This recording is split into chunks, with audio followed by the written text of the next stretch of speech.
intermediary organization, yes, that help France and Germany to promote its image, and to promote also, let's say, these international cultural exchanges. So now I can go, yes, like this. Oh, no, it's not possible anymore. Как я могу? What? Okay, we'll say. Organization, yes, that help France and Germany its image to promote. Okay, so we have some. Okay, so now, yes, so we have, let's say, three different spheres. Yeah, the first one is about communication. So we have Deutsche Welle, if you know, this Deutsche Welle, that's from the German side. And we have, in France, we have France 24, that's a TV channel. And we have RFI, that's a radio, it's international radio. And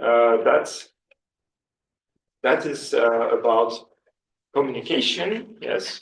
And we have also, can I, no, how can I change? Okay, so, and we have Arte, that's also a quite interesting thing here. Okay, that's too, okay. No, come back, please. Okay. Or maybe you have something I can I take it?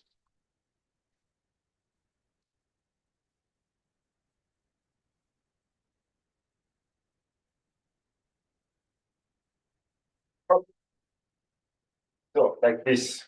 Yeah, perfect. So, and if I want to come back, no, it's not like this. Okay. Can we see already?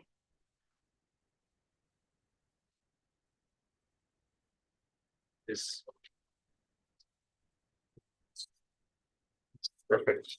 So, okay, I will stay here. So we have Arte, yes, that's also a Franco-German channel, a European one, but the majority is a Franco-German channel, yes, that you can also watch here in Uzbekistan.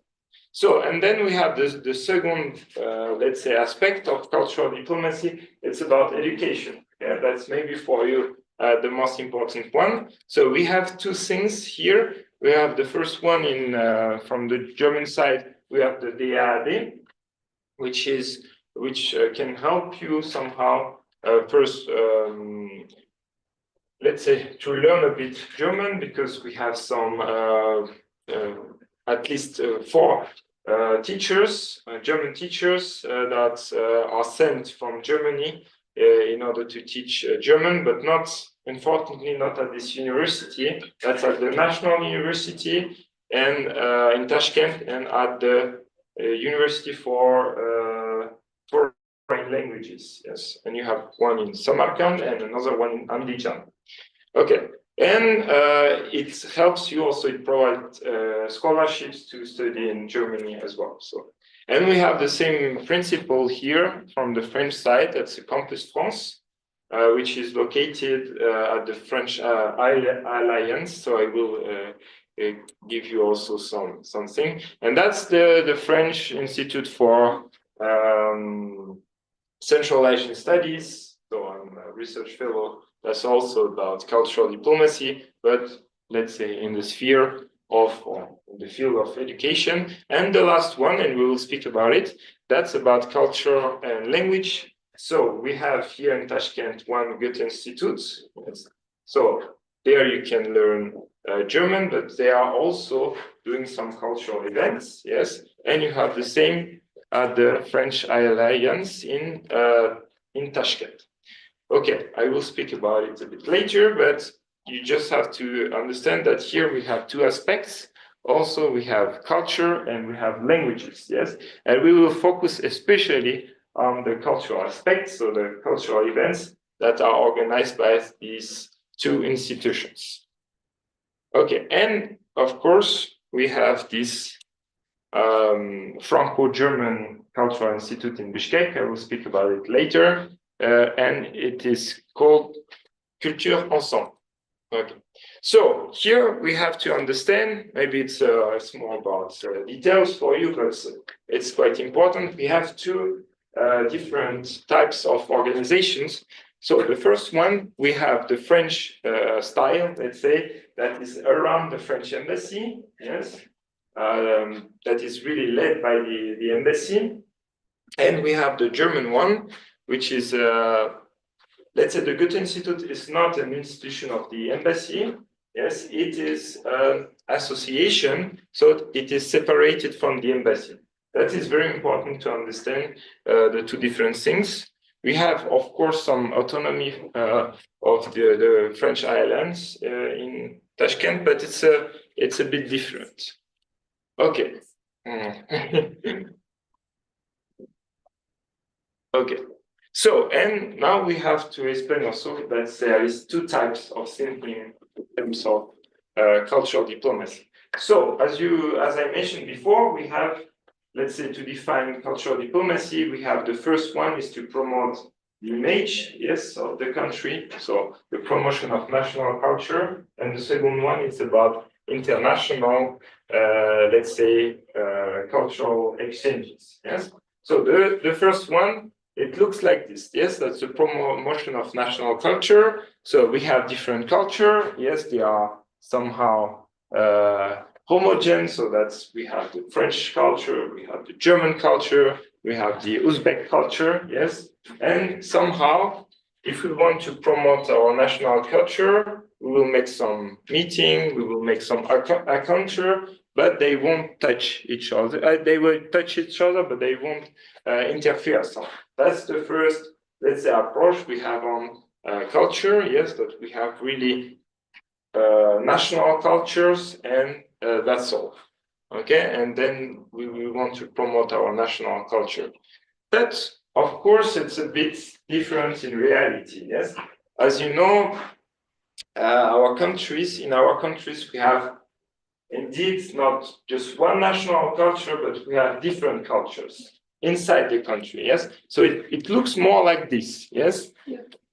Even outside the country, we have a kind of Uzbek culture, and inside Uzbekistan, we have also different cultures, and that's the same in France. That's the same in Germany. Yes, and the aim of this international cultural cooperation is a bit different. Yes, yes, of course.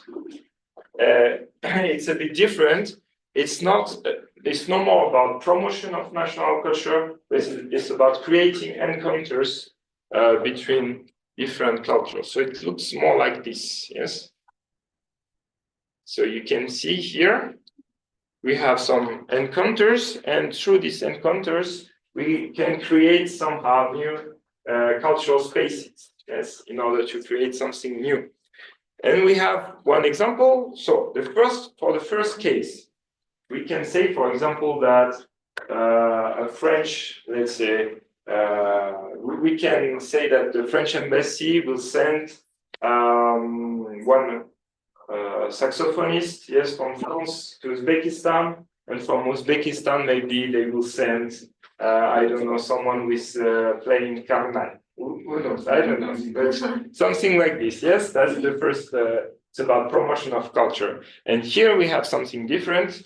That it means that we have Uzbek musicians and also French musicians that will play together. Okay, and we have one good example because today at the Conservatorium we will have this kind of thing that will be, I guess, 3 Germans. Trumpetists and an Uzbek ensemble. They will play together at 7 p.m. If you are interested, you can go there as well at the Conservatorium. Okay, I will send you the information if you want. So that's really about international cultural cooperation. Yes, so you can see the results live this evening, and now we have, and that's a bit. More complex, we have this transnational cultural diplomacy that's even a step further because we have this Franco-German Cultural Institute. So French and German are already together and they are going to another country.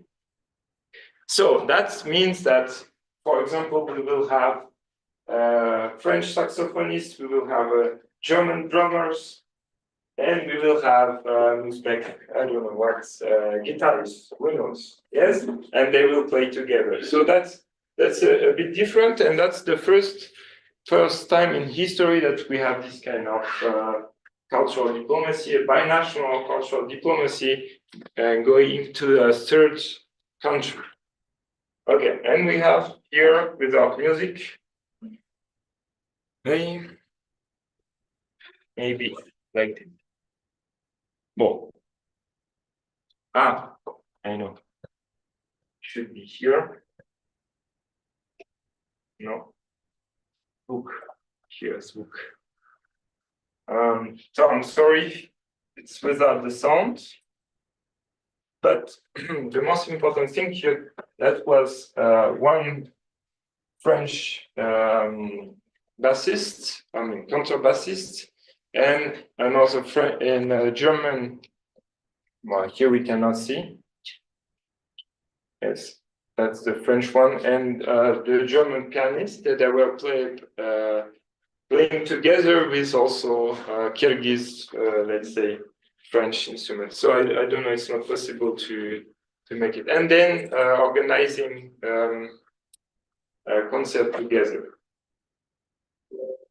So also playing with traditional Kyrgyz instruments. So that was quite interesting, this combination. Yes. So that was just the repetition, the rehearsal. Yes. So here you have the German saxophonist, the French contrabassist, and then you have the Kyrgyz musicians. Yes, and here you have also, that's good because you have these encounters between cultures. Kurutop, I don't know if you know this Tajik yes, meal, that's very famous.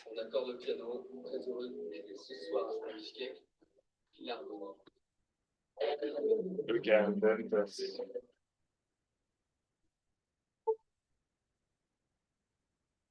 well, of course. That's the typical Kyrgyz costumes.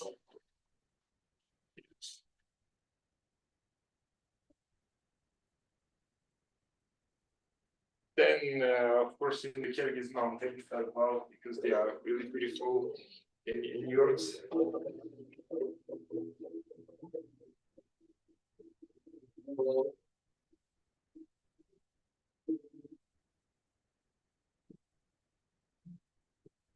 That's all.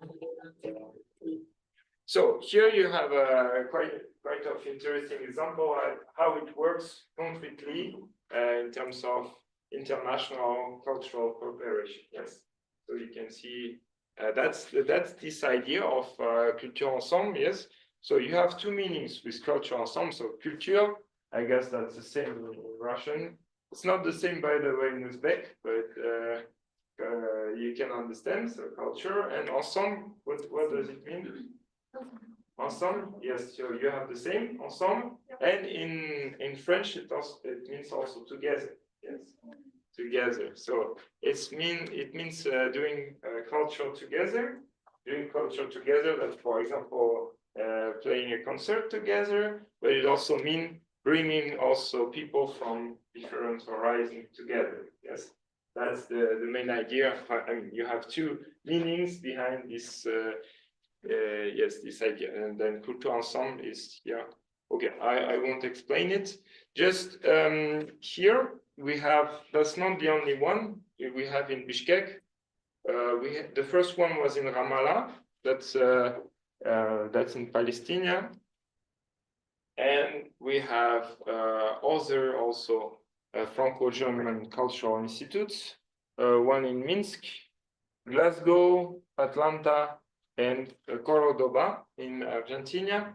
So that's the first type of Franco-German Cultural Institute. That's really easy. Yes, they have one common building, but two separate organizations. Yes, so that's a kind of shared flat. Yes, that's the same principle.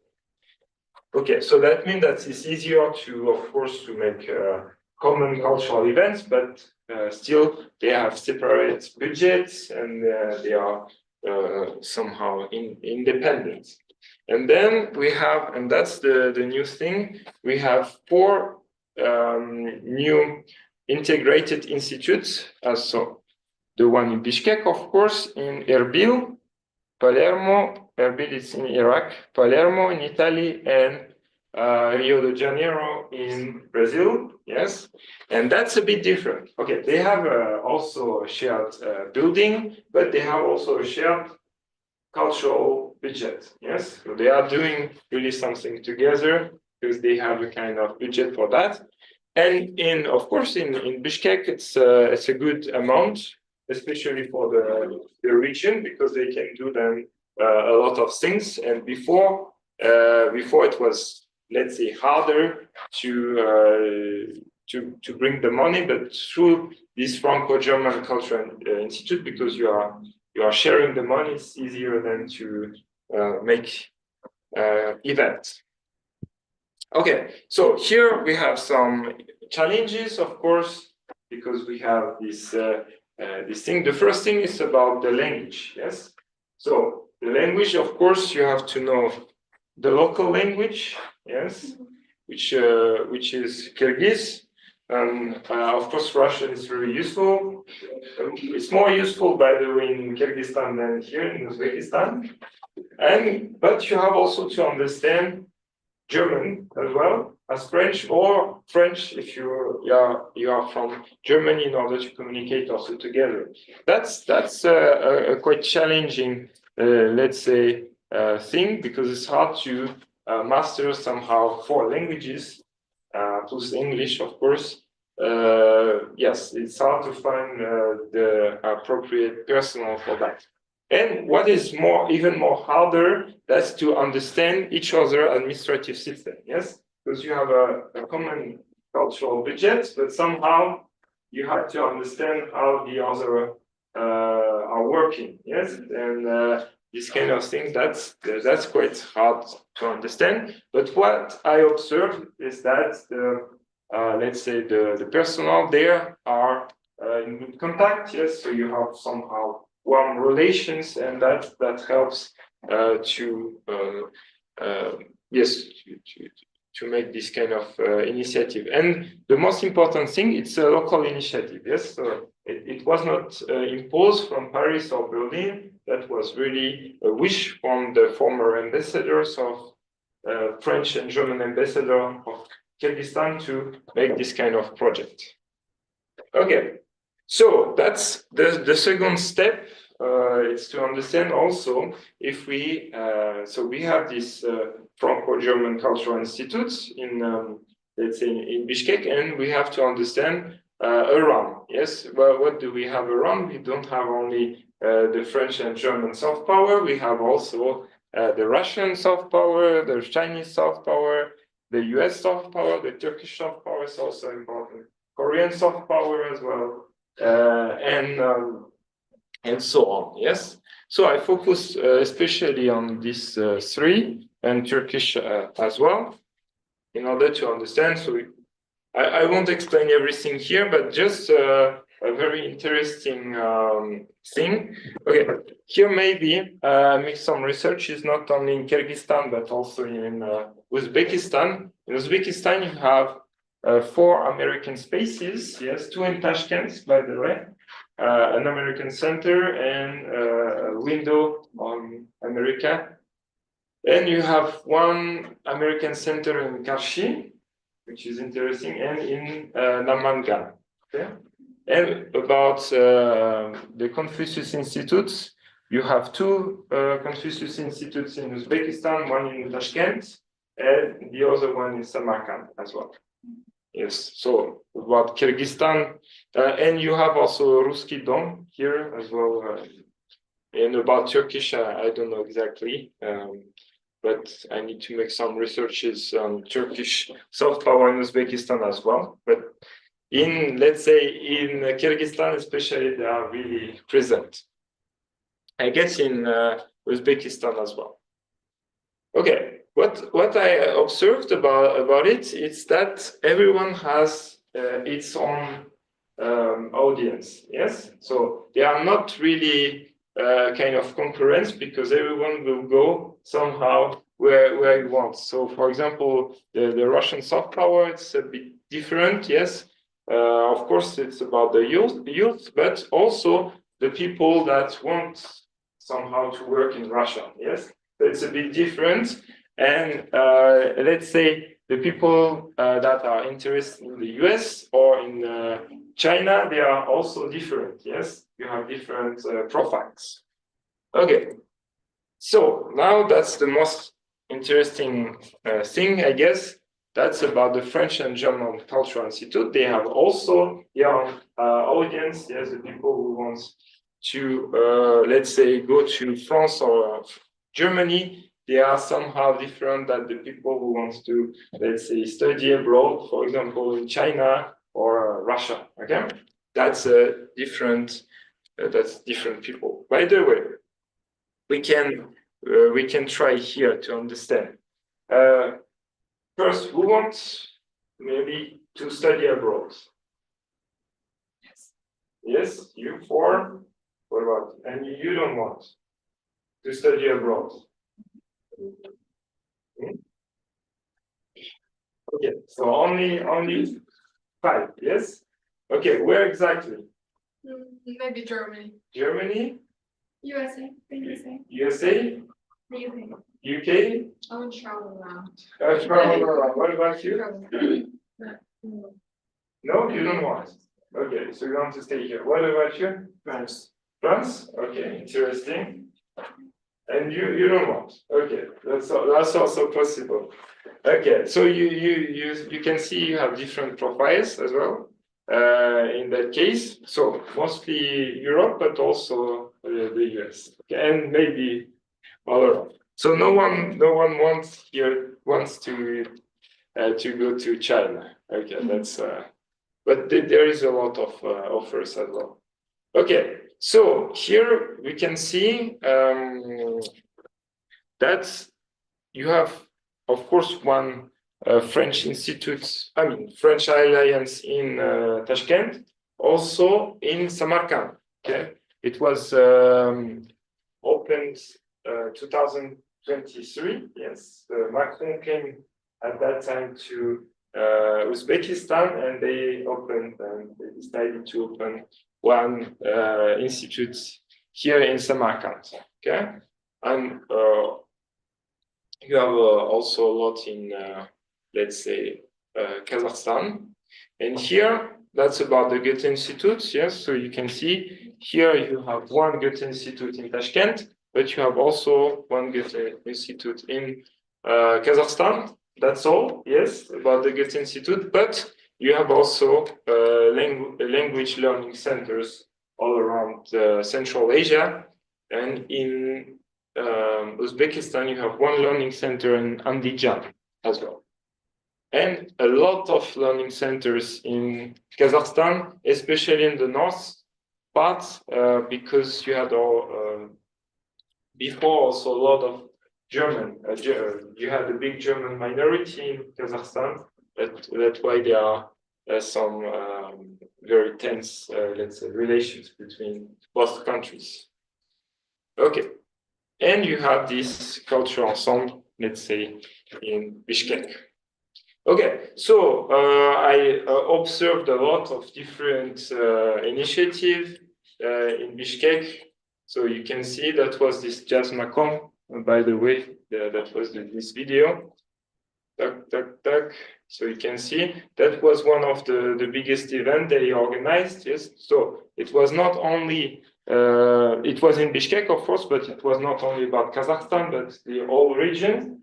Yes, Uzbekistan as well, and that was about video games. So you can see it's not about classical cultural things, but video games is also something that is also interesting. And that was the first one that we had this kind of big event on, let's say, video games in Central Asia. So having, of course, the let's say not the four countries. I mean, with Turkmenistan, it's quite hard to work, but with the other it was fine. And also French and German companies in the video game industry. And then that's also about comics. Yes, here. That's by the way in Kyrgyz, if you can understand a bit, and it's a bit different by the way the language, but somehow you can see. Okay, that was the latest event we had in Bishkek. So if you are interested, I can speak also a bit about what kind of events they try to do with waste, for example, using waste, because it's a big issue in Kyrgyzstan and in Uzbekistan as well, but using it in order to make something new in terms of cultural products, like for example, clothes or this kind of thing.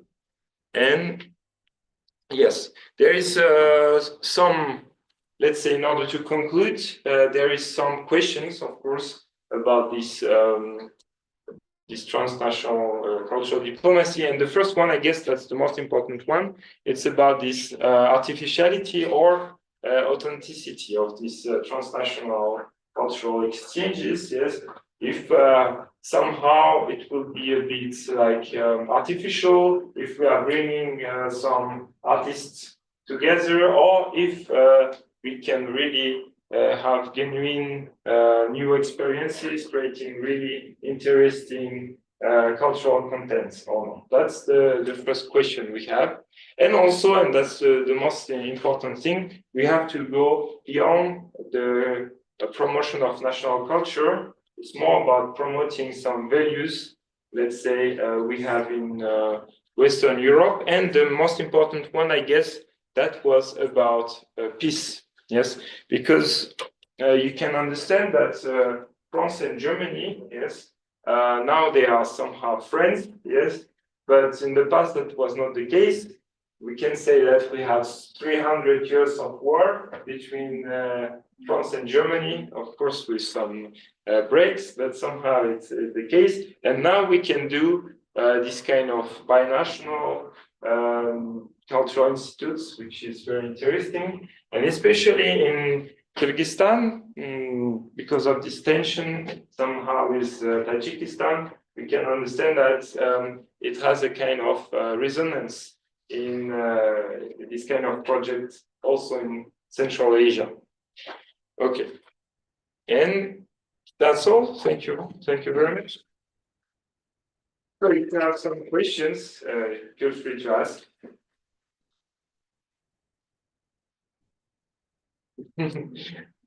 Were you in Bishkek for yourself? Yes, of course. I have been living here for 2 years. Really? Yes. That's, Were you who was filming these videos? no, that was not me.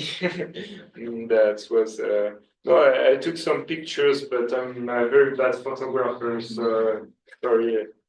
I won't use my own photos. Yeah. Are they going to open like more centers, like cultural centers in Uzbekistan? Because I saw only like one from each, like the farm. You mean this kind of Franco-German? Let's say we have now 10 cultural institutes, and they want to understand how it will go. Yes, it's quite hard to open this kind of things, but through local initiatives, it could be fine.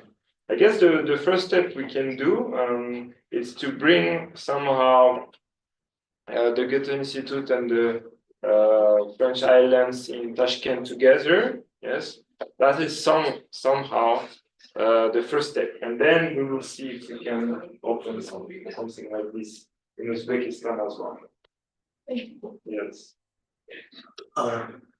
Were there any other examples with two countries working with each other or with the institute regarding the cultures? Because this is the first time to see institute that two countries are working together. Yes. So that was also the questions I asked myself, and I had no answer. That means that is somehow the first example on a bigger scale that we have. We have one example, but it's a bit different from the Czech and the Slovak embassies. They are in some countries, like in bigger countries like the US or Russia, they are somehow working together because of course, they have a kind of common past, and their, let's say, cultures are quite close together, speaking almost the same language. Of course, it's not the same language, but they can understand each other. And yes, but it's about really small, let's say, initiatives, and it is located in the embassy, which is different here because we have really cultural institutes. What we have often, it's let's say we can have a Franco-German or a Franco-Italian, let's say, cultural institute, but it will be in Italy or it will be in France. Yes, that's possible. But these kind of things outside, I guess that's really the first time in history that we have this kind of binational cultural institutes. Another thing, maybe, it's the unique initiative. It's also a bit different. It's about the members of the European Union. Yeah, they have a kind of association of national cultural institutes. Yes, there you have, of course, the Goethe Institute, Institut Français, Institut Cervantes Institutes, the Italian Institute, I don't remember the name, but all the institutes, because it's an association, yes, it is located in Brussels, and you have some clusters all around the world. So sometimes they are doing something together, but it's an informal, let's say, cooperation. It's not, we don't have a common budget for that. And I have one more question. What I saw on the next one, the Franco-German standard is placed in different countries, but Yes. it was very interesting because it was in different countries, but there were some countries that were not in maybe like big cities. Yes, For of course. example, in Argentina, there's like Cordoba. I think that's maybe like second biggest city. Yes. So I want to know how the standards of particular centers of selecting these centers are. Yes. So the first thing, and that was the most important thing. So the Franco-German Cultural Institutes, they were created in 2019. Yes. So we have a treaty, Aachen Treaty, between Macron and Merkel at that time. So the Merkel was the former German chancellor, and Macron was the current president, French president, and they decided to to fix this Franco-German Cultural Institute abroad. And the first criterion, the most important one, it was to check if we have already local initiatives. Yes, local initiatives that we can base on, because otherwise it would be hard to create from nothing, let's say, ex nihilo, a new institute. So they checked, of course, and the first one they have seen, of course, it's in Ramallah, because in Ramallah it was already done somehow since 2004. And then they found, for example, in Palermo, that we have already also something like a kind of local initiative. And that was the same, I guess, in Cordoba as well. So that was the most important thing. And of course, in capital cities, despite Bishkek, which it is a quite small capital city, but otherwise they have already some kind of big institutes, yes, and they wish to work separately somehow because of this bigger scale as institutes. But in smaller city, it is really useful to work together, yes, in order to make to have more impact. Yes, that's the point. Yes. So in the future, it's quite possible that we will have a lot of this kind of institutions, not only, for example, in Tashkent, but all over the world. Like it will be spread out. I hope so. I hope so. Yes. And especially in smaller sized cities. Yes. So, for example, we won't have this kind of initiative, I guess, in Tashkent, but we can think, for example, in Nukuz or let's say, somewhere in the Fergana Valley, maybe these kind of things. Yes. Samarkand is also too big, I guess. So, and you have to understand also as well that we have a lot of interest to cooperate together, but somehow we have some concurrence as well. Yes, in terms of, for example, students exchanges. Yes, of course, if you want to go to France and you want to go to Germany, yes, everyone would like to. For example, if I'm from the French embassy, of course, I want to convince you also to go to France and not to Germany. Yes, and that's the same from the German side. Yes. So in Samarkand, for example, that's a very touristic city, and that is very important also for us to bring, I mean, from the French side and the German side, to bring students abroad. The fact that they have to learn the language, or also if we need some guides to show the like, let's say, Samarkand. So yes, but in smaller side city, especially in Nopus, that's better to have a better impact. For example, that could be a good thing. And in Nopus, I would like to go there because there is a kind of interesting cultural scene as well. Yeah. Yes, with the music, this museum is interesting, and also because it's the capital city, let's say, of Karachi, Pakistan. I guess they could be interesting. Yes. Yeah. I hope everything was clear. Yes. Yes, feel free to ask if you have something. And of course, I invite you to our different events from the Goethe Institute or from the French Islands. And for example, today, I guess it will be quite interesting. So you can join. Maybe we can find it here. So if you have some ideas in terms of question, you can think about it, and I will check here if we have. Let me see.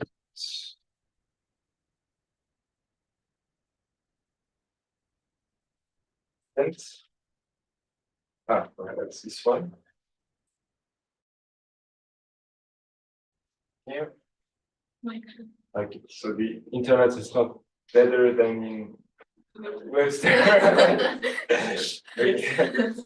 I guess it's okay. Professor, are we going to have the same lecture in Webster? It's not planned, but if you want, I can do it. Yes, no problem. Culture.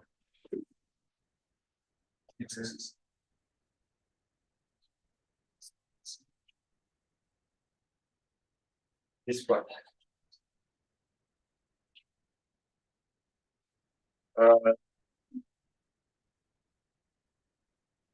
So that's this one.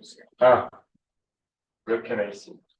That's this one, and it's today at the conservatorium here. Yes. So I cannot get more information. I don't know why.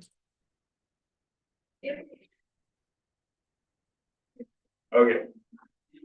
So it looks like this a bit, yes. So with the very interesting Uzbek ensemble that is Soglia, if you know. But yeah, that's a very interesting ensemble, and with the German saxophonist, trumpetist, and so on. Yeah. Is it free? For free? Or you think we have to buy tickets or something? No, I guess it's for free. But here we have nothing. We have no information. I guess on the Telegram channel we will have more information. The European institutions. So feel free to participate, of course, and learn languages. I mean, here it's already the case that a lot of people they know more than 3 languages, 4 languages already from birth, which is really good. But still, it's always good to extend your knowledge in that case. Okay.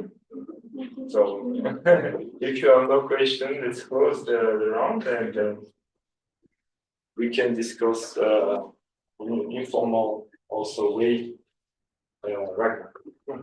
Thank you very much. Thank you. Let's take a picture. Yes, let's take a picture. Let's make plans. Where can we like? Yeah, I will.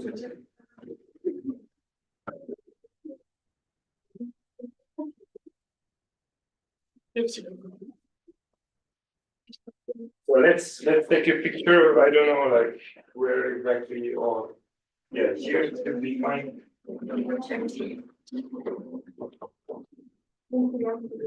Thank you for coming. Thank you for Yeah. it was really interesting. Thank you for inviting. Yeah. It's quite spontaneous. But it was really hard to find it. Yes. Yes, it was. They were not allowing us to enter. They were like, Oh. we don't know that professor. And also I got lost. Yeah. We also. Thank you. You come just in time.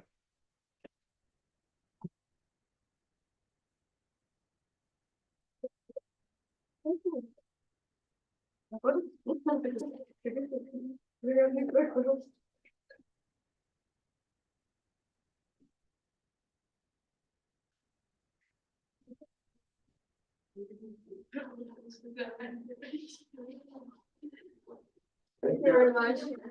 That much. And